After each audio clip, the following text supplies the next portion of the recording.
ಪ್ರೀತಿಯ ಓದುಗ ಮಿತ್ರರೇ, ಪ್ರೇಮಕಥೆ ನಿಮ್ಮ ಜೊತೆ ವಿತ್ ಕನ್ನಡತಿ ಚಾನಲ್ಗೆ ಎಲ್ಲರಿಗೂ ನಗುಮುಖದೊಂದಿಗೆ ಸ್ವಾಗತ. ಇನ್ನು ಯಾರೆಲ್ಲ ನನ್ನ ಚಾನಲನ್ನು ಸಬ್ಸ್ಕ್ರೈಬ್ ಮಾಡಿಕೊಳ್ಳದೆ ಕತೆ ಕೇಳ್ತಿದ್ದೀರಾ, ಪ್ಲೀಸ್ ಸಬ್ಸ್ಕ್ರೈಬ್ ಮಾಡಿಕೊಂಡು ಕತೆ ಕೇಳಿ.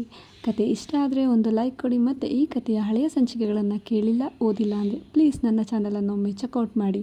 ನಿಮ್ಮ ಅಮೂಲ್ಯ ಸಮಯವನ್ನು ಈ ಪುಟ್ಟ ಹೃದಯಕ್ಕಾಗಿ ಮೀಸಲಿಟ್ಟಿದ್ದಕ್ಕಾಗಿ ತುಂಬ ಹೃದಯದ ಧನ್ಯವಾದಗಳು.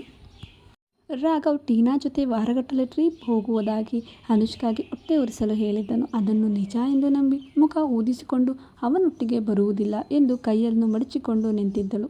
ಕಾರ್ನಲ್ಲಿ ಕುಳಿತುಕೊಂಡು ಆಚೆ ಮುಖ ಮಾಡಿ, ಬರ್ತೀಯಾ ಇಲ್ವಾ? ನೀನು ಬಂದಿಲ್ಲ ಅಂದರೆ ನಿನ್ನ ಬೆಸ್ಟ್ ಫ್ರೆಂಡ್ ಮಿಸ್ ಮಾಡ್ಕೋತೀಯ. ನಿನಗೆ ಒಂದು ಸರ್ಪ್ರೈಸ್ ಕ್ಲೈಂಟ್ ಮೀಟ್ಸ್ ಮಾಡಬೇಕು ಅಂದ್ಕೊಂಡಿದ್ದೀನಿ ಎನ್ನುವಾಗ, ಇವಾಗ ಬೇಗ ಬಂದು ಕೂತ್ಕೊಂಡ್ರೆ ಕರ್ಕೊಂಡು ಹೋಗ್ತೀನಿ ಎಂದಿದ್ದ. ಇಲ್ಲ ಅಂದರೆ ನಾನು ಇವಾಗ ಡೈರೆಕ್ಟ್ ಟೀನಾ ಪಿಕಪ್ ಮಾಡಬೇಕು ಅಂತ ಅವನು ಒಬ್ಬನೇ ಮಾತಾಡುವಷ್ಟರಲ್ಲಿ ಮುಖ ಊದಿಸಿಕೊಂಡೇ ಬಂದು ಕಾರ್ನಲ್ಲಿ ಕುಳಿತು ಬಿಟ್ಟಿದ್ದಳು. ಆದರೆ ರಾಘವ್ ಮೇಲಿನ ಕೋಪ ಒಂದಿಷ್ಟು ಕಮ್ಮಿಯಾದಂತೆ ಕಾಣಿಸಲಿಲ್ಲ. ರಸ್ತೆ ಸವಿದಷ್ಟುದ್ದಕ್ಕೂ ಒಂದು ಮಾತು ಆಡದೆ ಕುಳಿತಿದ್ದಳು. ರಾಘವ್ ಮನಸ್ಸಲ್ಲೇ ನಗುತ್ತಾ, ಇಷ್ಟಾದರೂ ಜಲಸಿ ಇರಬೇಕಲ್ವಾ ಗಂಡನ ಮೇಲೆ ಎಂದುಕೊಳ್ಳುತ್ತಿದ್ದರೆ, ರಾಘವ್ ಮೇಲಿನ ಸಿಟ್ಟಿನಲ್ಲಿ ರಸ್ತೆಯನ್ನೇ ನೋಡುತ್ತಿದ್ದ ಅನುಷ್ಕಾಗೆ ಕಾರ್ ಮಂಗಳೂರು ರಸ್ತೆಯಲ್ಲಿ ಸಾಗುತ್ತಿತ್ತು.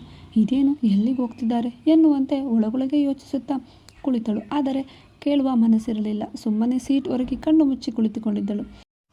ಯಾವಾಗ ನಿದ್ದೆ ಬಂದಿತ್ತು ಅವಳಿಗೆ ಗೊತ್ತಿಲ್ಲ. ಕಾರ್ ನಿಂತಂತಾಗಿತ್ತು. ಕಣ್ಣು ತೆರೆದಳು ಅನುಷ್ಕಾ. ಮುಂದೆ ಇದ್ದ ಗೇಟ್ ಮೇಲಿನ ಹೆಸರು ನೋಡಿ ಖುಷಿಯಲ್ಲಿ ಮುಖ ಅರಳಿತ್ತು. ತನ್ನ ಜೊತೆ ರಾಘವ್ ಇರುವುದನ್ನೇ ಮರೆತು ತಾನೇ ಕಾರ್ ಡೋರ್ ತೆಗೆದು ಓಡಿ ಹೋಗಿದ್ದಳು. ರಾಘವ್ ಅವಳ ಖುಷಿಯನ್ನು ನೋಡಿ ನಸುನಗುತ್ತಾ ಹಿಂದೆ ಹಿಂದೆ ಸಾಗಿದ್ದ. ಅವನ ಕೈಯಲ್ಲಿ ಸಂಗೀತಕ್ಕಾಗಿ ಮಾಡಿಕೊಟ್ಟಿದ್ದ ಡ್ರೈ ಫ್ರೂಟ್ಸ್ ಲಡ್ಡು ಮತ್ತು ಕಟ್ಲೆಟ್ ಬಾಕ್ಸ್ಗಳಿದ್ದ ಬ್ಯಾಗ್ ಹಿಡಿದು ಬಂದಿದ್ದ. ಅಷ್ಟರಲ್ಲಾಗಲೇ ಅನುಷ್ಕಾ ತನ್ನ ಗೇಟ್ನಲ್ಲಿ ತನ್ನ ಐಡಿ ತೋರಿಸಿ ಮುಂದೆ ಸಾಗಿದ್ದಳು. ಅವಳ ಹಿಂದೆ ರಾಘವ್ ಹೋಗಿದ್ದ. ರಾಘವ್ಗೆ ಯಾವುದೇ ಐಡಿಯ ಅವಶ್ಯಕತೆ ಇರಲಿಲ್ಲ. ಅನುಷ್ಕಾ ವೇಟಿಂಗ್ ಏರಿಯಾದಲ್ಲಿದ್ದ ಸ್ಕಂದನನ್ನು ನೋಡಿ ಖುಷಿ ಪಟ್ಟಿದ್ದಳು. ರಾಘವ್ ಮೊದಲೇ ಸ್ಕಂದ ಕ್ಲಾಸ್ ಟೀಚರ್ಗೆ ಕಾಲ್ ಮಾಡಿ ಮೊದಲೇ ಅಪಾಯಿಂಟ್ಮೆಂಟ್ ತೆಗೆದುಕೊಂಡಿದ್ದರಿಂದ ಅನುಷ್ಕಾ ಹೋಗುವ ಮೊದಲೇ ಸ್ಕಂದ ವೇಟಿಂಗ್ ಏರಿಯಾದಲ್ಲಿ ಕುಳಿತಿದ್ದ. ಅಕ್ಕನನ್ನು ನೋಡಿ ಸ್ಕಂದನಿಗೂ ಖುಷಿಯಾಗಿತ್ತು. ಇಬ್ಬರು ಒಟ್ಟಿಗೆ ತಬ್ಬಿ ಮುದ್ದಿಸಿದ್ದರು. ರಾಘವ್ ಅವನ ಜೊತೆ ಬಂದಿರುವುದನ್ನೇ ಮರೆತು ಬಿಟ್ಟಿದ್ದಳು ಅನುಷ್ಕಾ.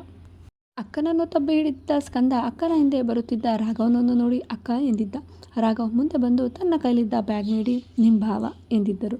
ಸ್ಕಂದ ಮತ್ತೆ ಒಮ್ಮೆ ರಾಘವನನ್ನು ಮೇಲಿಂದ ಕೆಳಗಿನ ತನಕ ನೋಡಿದ್ದ. ತುಂಬ ಹ್ಯಾಂಡ್ಸಮ್ ಆಗಿ ನಿಂತಿರುವುದನ್ನು ನೋಡಿ ಬಿಟ್ಟ ಕಣ್ಣು ಬಿಟ್ಟಂತೆ ನೋಡುತ್ತಾ ಭಾವ ಎನ್ನುತ್ತಾ ನಿಧಾನವಾಗಿ ಉಚ್ಚರಿಸಿದ್ದನು. ಅನುಷ್ಕಾ ಮುಜುಗರವಾದಂತೆ ಒಂದೆರಡು ಹೆಜ್ಜೆ ಹಿಂದೆ ನಡೆದಿದ್ದಳು. ನಿಮ್ಮ ಭಾವ ರಾಘವ್ ರಾಯ್ ಎಂದು ಕೈ ಮುಂದೆ ನೀಡಿದ್ದ. ಸ್ಕಂದ ಇನ್ನೂ ಅನುಮಾನ ನಂಬಲಾಗದಂಥವನಂತೆ ಅನುಮಾನಿಸುತ್ತಿದ್ದರೆ ಅವನನ್ನು ನೋಡುತ್ತಿದ್ದರೆ ರಾಘವ್ ಒಮ್ಮೆ ಅವನನ್ನು ತಪ್ಪಿ, ನಿಮ್ಮ ಭಾವ ಅಂದರೆ ಅನುಷ್ಕಾ ಗಂಡ ಎಂದು ರೇಗಿಸಿದ್ದ. ಅನುಷ್ಕಾ ಒಮ್ಮೆ ರಾಘವನನ್ನು ಒಮ್ಮೆ ಸ್ಕಂದನನ್ನು ನೋಡುತ್ತಿದ್ದರೆ ಸ್ಕಂದ ನನ್ನ ಬಗ್ಗೆ ಏನಂದುಕೊಳ್ಳುವನೋ ಎನ್ನುವಂತೆ ನೋಡುತ್ತಿದ್ದರೆ ಸ್ಕಂದ ಅಕ್ಕ ಎಂದೇ ಬಿಟ್ಟಿದ್ದ. ರಾಘವ್ ಅದೆಲ್ಲ ಆಮೇಲೆ ಹೇಳ್ಕೊಡ್ತೀನಿ, ಇವಾಗ ಅಕ್ಕ ತಮ್ಮ ಮಾತಾಡಿ, ನಾನು ಬರ್ತೀನಿ ಎಂದು ಪ್ರಿನ್ಸಿಪಾಲ್ ರೂಮ್ ಕಡೆ ನಡೆದಿದ್ದನು. ಅನುಷ್ಕಾ ಮತ್ತು ಸ್ಕಂದ ಇಬ್ಬರು ಮಾತನಾಡುತ್ತಾ ಕುಳಿತಿದ್ದರು. ಅನುಷ್ಕಾ ಸ್ಕಂದನಿಗೆ ಓದುವ ಎಕ್ಸಾಮ್ ಬಗ್ಗೆ ಕೇಳಿಕೊಳ್ಳುತ್ತಿದ್ದಳು. ಅವಳ ಮಾತಿಗೆ, ಅಕ್ಕ ನೀನು ಏನು ಟೆನ್ಷನ್ ತಗೋಬೇಡ, ಟ್ಯೂಷನ್ ಅಡ್ಮಿಷನ್ ಮಾಡಿದ್ಮೇಲೆ ಎಕ್ಸಾಮಲ್ಲಿ ಫುಲ್ ಔಟ್ ಆಫ್ ಔಟ್ ಎಂದು ಹೇಳಿದಾಗ ಅನುಷ್ಕಾ ಟ್ಯೂಷನ್ ಎಂದು ಮತ್ತೆ ಮನದಲ್ಲೇ ಯೋಚಿಸುತ್ತಾ ರಾಘವ್ ಹೋಗಿದ್ದ ದಾರಿಯನ್ನು ನೋಡಿದ್ದಳು. ಮನದಲ್ಲಿ ಮುಗುಳ್ನಕ್ಕು ಏನೋ ಅರ್ಥವಾದಂತೆ ಸ್ಕಂದನನ್ನು ಚೆನ್ನಾಗಿ ಓದಿಕೊಳ್ಳಬೇಕು ಎಂದು ಹೇಳಿದ್ದಳು. ಮತ್ತು ಸ್ಕಂದ ಇದೇನು ನಿನ್ನ ಮದುವೆ ಎಂದು ಕೇಳಿದಾಗ ತನ್ನ ಜೀವನದಲ್ಲಿ ಇಷ್ಟು ದಿನ ನಡೆದ ಪೂರ್ತಿ ಕತೆ ಹೇಳಿದ್ದಳು ಸ್ಕಂದನಿಗೆ. ಸ್ಕಂದ ಏನೂ ಚಿಕ್ಕವನಲ್ಲ, ಅವನಿಗೂ ಎಲ್ಲ ಅರ್ಥವಾಗಿತ್ತು. ಒಂದು ಕ್ಷಣ ಕಣ್ಣಲ್ಲಿ ನೀರು ಹರಿದಿದ್ದರೂ ಒಮ್ಮೆ ರಾಘವ್ ಬರುತ್ತಿದ್ದನ್ನು ನೋಡಿ ಇಷ್ಟು ಒಳ್ಳೆ ಭಾವ ಸಿಕ್ಕಿದ್ದಾರಲ್ಲ ಎಂದು ಮನದಲ್ಲೇ ಖುಷಿಪಟ್ಟಿದ್ದ. ಅಷ್ಟರಲ್ಲಿ ರಾಘವ್ ಹಿಂದೆ ಅವರ ಪ್ರಿನ್ಸಿಪಲ್ ಕೂಡ ಬಂದಿದ್ದರು. ಸ್ಕಂದನನ್ನು ಮಂಗಳೂರಿನ ಒಂದು ರೆಸಿಡೆನ್ಸಿಯಲ್ ಸ್ಕೂಲಿಗೆ ಹಾಕಿದ್ದಳು. SLC ಓದುತ್ತಿದ್ದು ಮುಂದೆ ಡಾಕ್ಟರ್ ಆಗುವ ಕನಸು ಕಂಡಿದ್ದ. ಪ್ರಿನ್ಸಿಪಾಲ್ ನೋಡಿ ಎದ್ದು ನಿಂತ ಅನುಷ್ಕಾ ತನ್ನ ತಮ್ಮನ ಓದಿನ ಬಗ್ಗೆ ಕೇಳಿ ಖುಷಿಪಟ್ಟಿದ್ದಳು. ಈ ಸಾರಿ ಸ್ಕಂದ ಸ್ಪೋರ್ಟ್ ಆ್ಯಕ್ಟಿವಿಟಿಯಲ್ಲೂ ತುಂಬ ಇಂಟ್ರೆಸ್ಟ್ ಇದೆ, ಯಾವುದಾದರಲ್ಲೂ ಜಾಯಿಂಟ್ ಮಾಡಿಕೊಳ್ಳಲು ಕೇಳಲು ಬಂದಿದ್ದರು. ಸ್ಕಂದನಿಗೆ ಕ್ರಿಕೆಟ್ ಎಂದರೆ ತುಂಬ ಇಷ್ಟ. ಹಾಗಾಗಿ ಕ್ರಿಕೆಟ್ ಕೋಚಿಂಗ್ ಕ್ಲಾಸ್ಗೆ ಜಾಯಿನ್ ಮಾಡಿಕೊಳ್ಳಲು ರಾಘವ್ ಹೇಳಿದ್ದನು.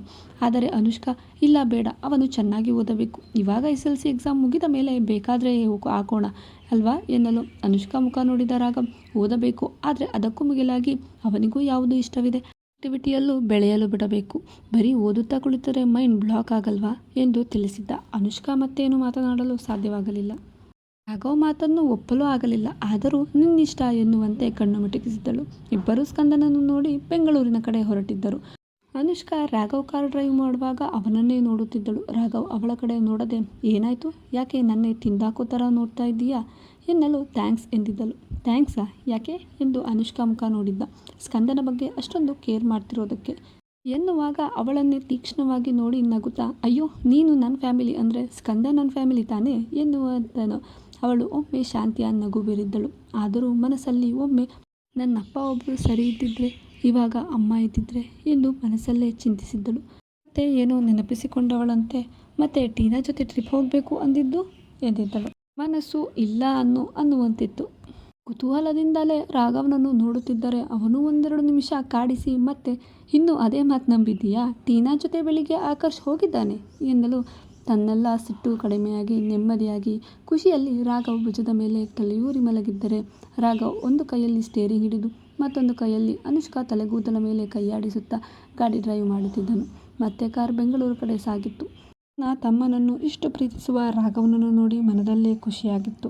ಖುಷಿಯಲ್ಲಿಯೋ ಅಥವಾ ಬೆಳಿಗ್ಗೆಯಿಂದ ಸುಸ್ತಾಗಿದ್ದರಿಂದಲೋ ರಾಘವ್ ಹೆಗಲ ಮೇಲೆಯೇ ಮಲಗಿದ್ದಳು. ಮತ್ತೆ ಮನೆ ಮುಂದೆ ಕಾರ್ ನಿಂತಾಗಲೇ ಅನುಷ್ಕಾ ಎದ್ದಿದ್ದು. ಸಂಜನಾ ಕಾಲೇಜಿನಲ್ಲಿ ಅಪ್ಪನ ಒತ್ತಾಯದ ಮೇರೆಗೆ ಸಿದ್ಧಾರ್ಥ್ ಭಾಷಣ ಮಾಡಲು ನಿಂತಿದ್ದನು. ನೋಡಿ ತೀಕ್ಷ್ಣವಾಗಿ ಅವನನ್ನೇ ನೋಡುತ್ತಿದ್ದಳು. ಮೊದಲ ಬಾರಿಗೆ ಸೋಷಿಯಲ್ ಪ್ರೋಗ್ರಾಂ ಬಂದರಲ್ಲಿ ನಿಂತಿದ್ದರಿಂದ ತನ್ನನ್ನು ಸಂಜನಾ ನೋಡುತ್ತಿರುವುದನ್ನು ಕಂಡು ಗಾಬರಿ ಪಡದೆ ನಿರರ್ಗಳವಾಗಿ ಮುಂದೆ ದೇಶದ ಕಾನೂನು ಪಾಲಕರನ್ನು ಕುರಿತು ಭಾಷಣ ಮಾಡಿದ್ದ. ಮೊದಲೇ ಫೇಮಸ್ ಲಾಯರ್ ಆಗಿದ್ದರಿಂದ ಭಾಷಣ ಮಾಡಲು ಯಾವುದೇ ತಯಾರಿ ಮಾಡಿಕೊಳ್ಳುವ ಅವಶ್ಯಕತೆಯೇನಿರಲಿಲ್ಲ. ಆದರೂ ಸ್ವಲ್ಪ ಸ್ಟೇಜ್ ಫಿಯರ್ ಇತ್ತು. ಅದಕ್ಕೂ ಮಿಗಿಲಾಗಿ ತನ್ನ ಹುಡುಗಿ ನೋಡುತ್ತಿರುವ ಖುಷಿಯಲ್ಲಿ ಎಲ್ಲವನ್ನೂ ಮರೆತಿದ್ದ. ಯಾವುದೇ ದೋಷವಿಲ್ಲದೆ ಎಲ್ಲರ ಹೃದಯ ಮುಟ್ಟುವಂತೆ ಭಾಷಣ ಮಾಡಿದ್ದನು. ಸಂಜನಾ ಸ್ಟೇಜ್ ಹಿಂದೆಯಿಂದಲೇ ನೋಡುತ್ತಾ ಅವನ ಭಾಷಣವನ್ನು ಗಮನಿಸುತ್ತಿದ್ದಳು.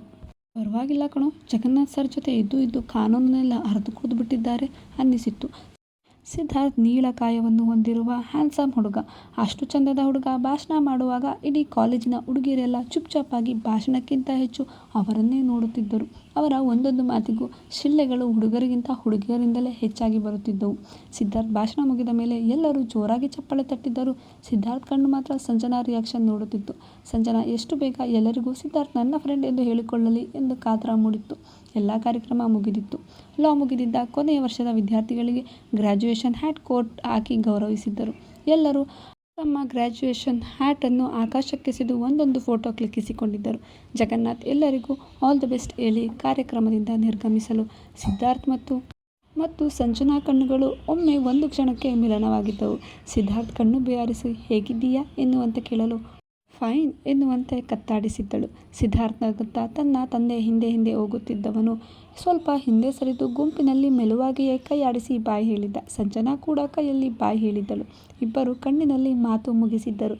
ಸಿದ್ಧಾರ್ಥ್ ಕಾರ್ ಏರುವವನು ಸಂಜನಾನನ್ನೇ ನೋಡುತ್ತಾ ಹೋಗಿ ತನ್ನ ತಂದೆಯ ಬಳಿ ಕುಳಿತಿದ್ದ. ಜಗನ್ನಾಥ್ ಸರ್ ಎಷ್ಟು ದೊಡ್ಡ ವ್ಯಕ್ತಿ, ಅಷ್ಟು ದೊಡ್ಡ ವ್ಯಕ್ತಿಯಾದರೂ ತನ್ನ ಅಸಿಸ್ಟೆಂಟನ್ನು ತನ್ನ ಸ್ವಂತದವರ ಥರ ನೋಡ್ಕೋತಾರೆ ಎನ್ನುತ್ತಾ ಯೋಚಿಸುತ್ತಿದ್ದಳು ಸಂಜನಾ.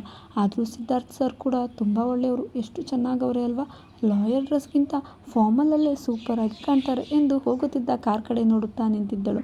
ಅವಳ ಗೆಳತಿಯರೆಲ್ಲರೂ ನನಗೆ ಸಿದ್ಧಾರ್ಥ್ ಸರ್ ಹೇಗೆ ಗೊತ್ತು ಎಂದು ಕೇಳುತ್ತಿದ್ದರು. ಕತೆ ಮುಂದುವರೆಯೋದು. ಕತೆ ಇಷ್ಟ ಆದರೆ ಒಂದು ಲೈಕ್ ಮಾಡಿ ಮತ್ತು ಚಾನಲನ್ನು ಸಬ್ಸ್ಕ್ರೈಬ್ ಮಾಡೋದನ್ನು ಮರಿಬೇಡಿ. ಇಷ್ಟೊತ್ತು ನನ್ನ ವಿಡಿಯೋ ನೋಡಿದ್ದಕ್ಕಾಗಿ ತುಂಬ ಹೃದಯದ ಧನ್ಯವಾದಗಳು. Thank you.